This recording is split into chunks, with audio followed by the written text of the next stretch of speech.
شروع اللہ کا نام لے کر جو بڑا مہربان نہایت رحم والا ہے۔ یاسین، حکمت بھرے قرآن کی قسم، تم یقیناً پیغمبروں میں سے ہو، بالکل سیدھے راستے پر۔ یہ قرآن اس ذات کی طرف سے اتارا جا رہا ہے جس کا اقتدار بھی کامل ہے، جس کی رحمت بھی کامل، تاکہ تم ان لوگوں کو خبردار کرو جن کے باپ داداؤں کو پہلے خبردار نہیں کیا گیا تھا، اس لیے وہ غفلت میں پڑے ہوئے ہیں۔ حقیقت یہ ہے کہ ان میں سے اکثر لوگوں کے بارے میں بات پوری ہو چکی ہے، اس لیے وہ ایمان نہیں لاتے۔ ہم نے ان کے گلوں میں توق ڈال رکھے ہیں جو ٹھوڑیوں تک پہنچے ہوئے ہیں، اور اس وجہ سے ان کے سر اوپر کو اٹھیرے گئے ہیں، اور ہم نے ایک آڑ ان کے آگے کھڑی کر دی ہے اور ایک آڑ ان کے پیچھے کھڑی کر دی ہے، اور اس طرح انہیں ہر طرف سے ڈھانک لیا ہے، جس کے نتیجے میں انہیں کچھ سجائی نہیں دیتا۔ اور ان کے لیے دونوں باتیں برابر ہے، چاہے تم انہیں خبردار کرو یا خبردار نہ کرو، وہ ایمان نہیں لائے گے۔ تم تو صرف ایسے شخص کو خبردار کر سکتے ہو جو نصیحت پر چلے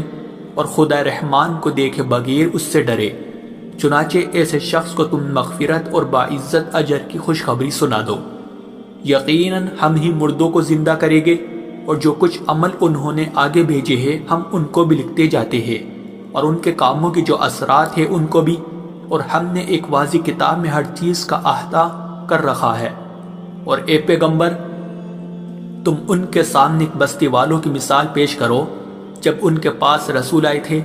جب ہم نے ان کے پاس شروع میں 2 رسول بھیجے تو انہوں نے دونوں کو جھٹلا دیا، پھر ہم نے ایک تیسرے کے ذریعے ان کی تائید کی، اور ان سب نے کہا کہ یقین جانو ہمیں تمہارے پاس رسول بنا کر بھیجا گیا ہے۔ انہوں نے کہا تمہاری حقیقت اس کے سوا کچھ بھی نہیں ہے کہ تم ہم جیسے ہی آدمی ہو،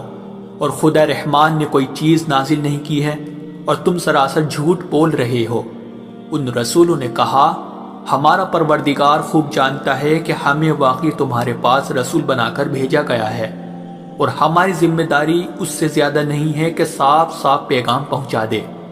بستی والوں نے کہا ہم نے تو تمہارے اندر نحوست محسوس کی ہے، یقین جانو اگر تم باز نہ آئے تو ہم تم پر پتھر برسائے گی اور ہمارے ہاتھوں تمہیں بڑی دردناک سزا ملے گی۔ رسولوں نے کہا تمہاری نحوست خود تمہارے ساتھ لگی ہوئی ہے، کیا یہ باتیں اس لیے کر رہے ہو کہ تمہیں نصیحت کی بات پہنچائی گئی ہے؟ اصل بات یہ ہے کہ تم خود حد سے گزرے ہوئے لوگ ہو۔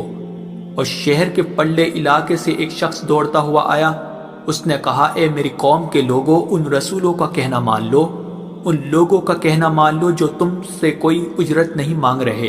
اور وہ صحیح راستے پر ہے، اور بھلا میں اس ذات کی عبادت کیوں نہ کروں جس نے مجھے پیدا کیا ہے،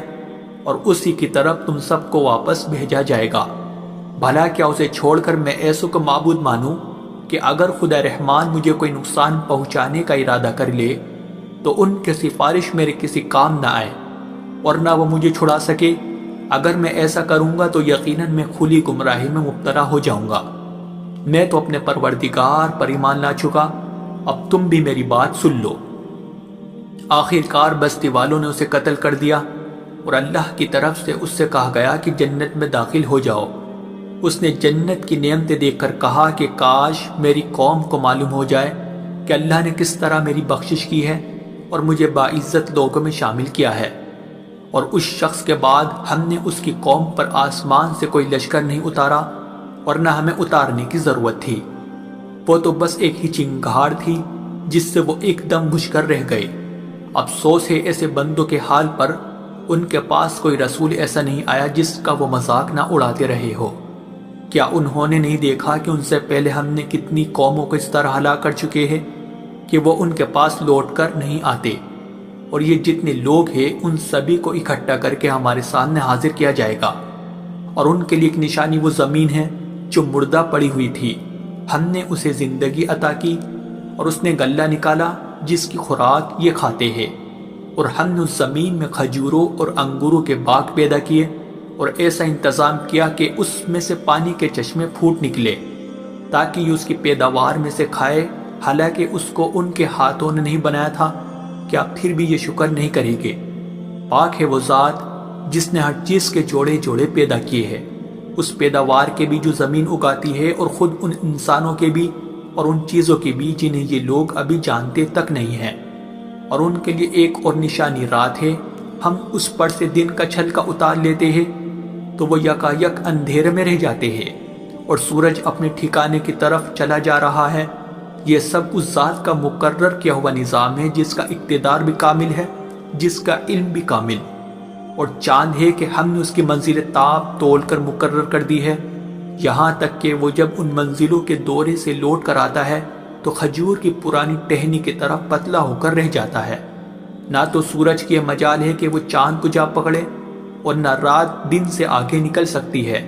اور یہ سب اپنے اپنے مدار، اور ان کے لیے ایک اور نشان یہ ہے کہ ہم نے ان کی اولاد کو بھری ہوئی کشتی میں سوار کیا، اور ہم نے ان کے لیے اسی جیسی اور چیزیں بھی پیدا کی جن پر یہ سواری کرتے ہیں، اور اگر ہم چاہیں تو انہیں غرق کر ڈالے، جس کے بعد نہ تو کوئی ان کی فریاد کو پہنچے اور نہ ان کی جان بچائی جا سکے۔ لیکن یہ سب ہماری طرف سے ایک رحمت ہے اور ایک معین وقت تک زندگی کا مزہ اٹھانے کا موقع ہے جو انہیں دیا جا رہا ہے۔ اور جب ان سے کہا جاتا ہے کہ بچو اس عذاب سے جو تمہارے سامنے ہے اور جو تمہارے مرنے کے بعد آئے گا تاکہ تم پر رحم کیا جائے، تو وہ ذرا کان نہیں دھرتے، اور ان کے پروردگار کی نشانیوں میں سے کوئی نشانی ایسی نہیں آتی جس سے وہ منہ نہ موڑ لیتے ہو۔ اور جب ان سے کہا جاتا ہے کہ اللہ نے تمہیں جو رزق دیا ہے اس میں سے غریبوں پر بھی خرچ کرو، تو یہ کافی لوگ مسلمانوں سے کہتے ہیں کہ کیا ہم ان لوگوں کو کھانا کھلائے جنہیں اگر اللہ چاہتا تو خود کھلا دیتا؟ مسلمانوں، تمہاری حقیقت اس کے سوا کچھ بھی نہیں کہ تم کھلی گمراہی میں پڑے ہوئے ہو، اور کہتے ہیں کہ یہ قیامت کا وعدہ کب پورا ہوگا؟ مسلمانوں بتاؤ اگر تم سچے ہو۔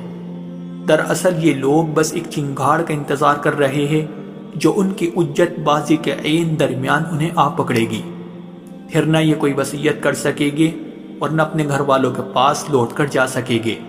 اور سور پھونکا جائے گا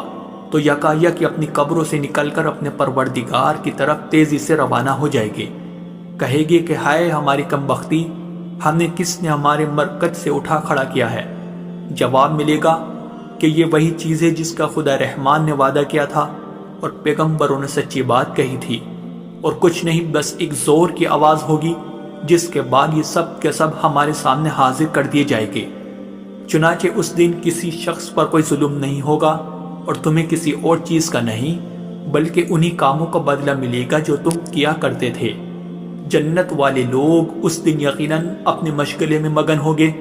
اور وہ ان کی بیویاں گھنے سایوں میں آرام دانشتوں پر ٹیک لگائے ہوئے ہوگے۔ وہاں ان کے لیے میوے ہوگے اور انہیں ہر وہ چیز ملے گی جو وہ منگوائے گے۔ رحمت والے پروردگار کی طرف سے انہیں سلام کہا جائے گا، اور کافروں سے کہا جائے گا کہ اے مجرموں، آج تم مومنوں سے الگ ہو جاؤ۔ اے آدم کے بیٹو، کیا میں نے تمہیں یہ تاکید نہیں کر دی تھی کہ تم شیطان کی عبادت نہ کرنا، وہ تمہارا کھلا دشمن ہے، اور یہ کہ تم میری عبادت کرنا، یہی سیدھا راستہ ہے۔ اور حقیقت یہ ہے کہ شیطان نے تم میں سے ایک بڑی خلقت کو گمراہ کر ڈالا، تو کیا تم سمجھتے نہیں تھے؟ یہ ہے وہ جہنم جس سے تمہیں ڈرایا جاتا تھا، آج اس میں داخل ہو جاؤ کیونکہ تم کفر کیا کرتے تھے۔ آج کے دن ہم ان کے منہ پر مہر لگا دیں گے، اور ان کے ہاتھ ہم سے بات کریں گے، اور ان کے پاؤں گواہی دیں گے کہ وہ کیا کمائی کیا کرتے تھے۔ اور اگر ہم چاہیں تو یہیں دنیا میں ان کی آنکھیں مل یا میٹ کر دیں، پھر یہ راستے کی تلاش میں بھاگے پھرے، لیکن انہیں کہاں کچھ سجا، اور اگر ہم چاہیں تو ان کی اپنی جگہ پر بیٹھے بیٹھے ان کی صورتیں اس طرح مسخ کر دے کہ یہ نہ آگے بڑھ سکے اور نہ پیچھے لوٹ سکے۔ اور ہم جس شخص کو لمبی عمر دیتے ہیں اسے تخلیقی اعتبار سے الٹ ہی دیتے ہیں، کیا پھر بھی انہیں عقل نہیں آتی؟ اور ہم نے اپنے ان پیغمبروں کو نہ شاعری سکھائی ہے اور نہ وہ ان کے شایان شان ہیں، یہ تو بس ایک نصیحت کی بات ہے، اور ایسا قرآن جو حقیقت کو کھول کھول کر بیان کرتا ہے تاکہ ہر اس شخص کو خبردار کرے جو زندہ ہو، اور تاکہ کفر کرنے والوں پر حجت پوری ہو جائے۔ اور کیا انہوں نے یہ نہیں دیکھا کہ ہم نے اپنے ہاتھوں کی بنائی ہوئی چیزوں میں سے ان کے لیے موشی پیدا کیے، اور یہ ان کے مالک بنے ہوئے ہیں، اور ہم نے ان موشیوں کو ان کے قابو میں دے دیا ہے، چنانچہ ان میں سے کچھ وہ ہے جو ان کی سواری بنے ہوئے ہیں، اور کچھ وہ ہے جنہیں یہ کھاتے ہیں، نیز ان کو ان موشیوں سے اور بھی فائدہ حاصل ہوتے ہیں اور پینے کی چیزیں ملتی ہے، کیا پھر بھی یہ شکر نہیں بجا لائے گے؟ اور انہوں نے اللہ کو چھوڑ کر اس امید پر دوسرے خدا بنا رکھے ہیں کہ انہیں ان سے مدد ملے، حالانکہ ان میں یہ طاقت ہی نہیں ہے کہ ان کی مدد کر سکے، بلکہ وہ ان کے لیے ایک ایسا مخالف لشکر بنے گے جسے قیامت میں ان کے سامنے حاضر کر لیا جائے گا۔ غرض اے پیغمبر، ان کی باتیں تمہیں رنجیدہ نہ کریں، یقین جانو ہمیں سب معلوم ہے کہ یہ کیا کچھ چھپاتے اور کیا کچھ ظاہر کرتے ہیں۔ اور کیا انسان نے یہ نہیں دیکھا کہ ہم نے اسے نطفے سے پیدا کیا تھا، پھر اچانک وہ کھلم کھلا جھگڑا کرنے والا بن گیا۔ ہمارے بارے میں تو وہ باتیں بناتا ہے اور خود اپنی پیدائش کو بھلا بیٹھا ہے، کہتا ہے کہ ان ہڈیوں کو کون زندگی دے گا جب کہ وہ گل چکی ہوگی۔ کہہ دو کہ ان کو وہی زندگی دے گا جس نے انہیں پہلی بار پیدا کیا تھا، اور وہ پیدا کرنے کا ہر کام جانتا ہے۔ وہی ہے جس نے تمہارے لیے سرسبز درخت سے آگ پیدا کر دی ہے، پھر تم ذرا سی دیر میں اس سے سلگانے کا کام لیتے ہو۔ بھلا جس ذات نے آسمانوں اور زمین کو پیدا کیا ہے، کیا وہ اس بات پر قادر نہیں ہے کہ ان جیسوں کو دوبارہ پیدا کر سکے؟ کیوں نہیں، جبکہ وہ سب کچھ پیدا کرنے کی پوری مہرت رکھتا ہے۔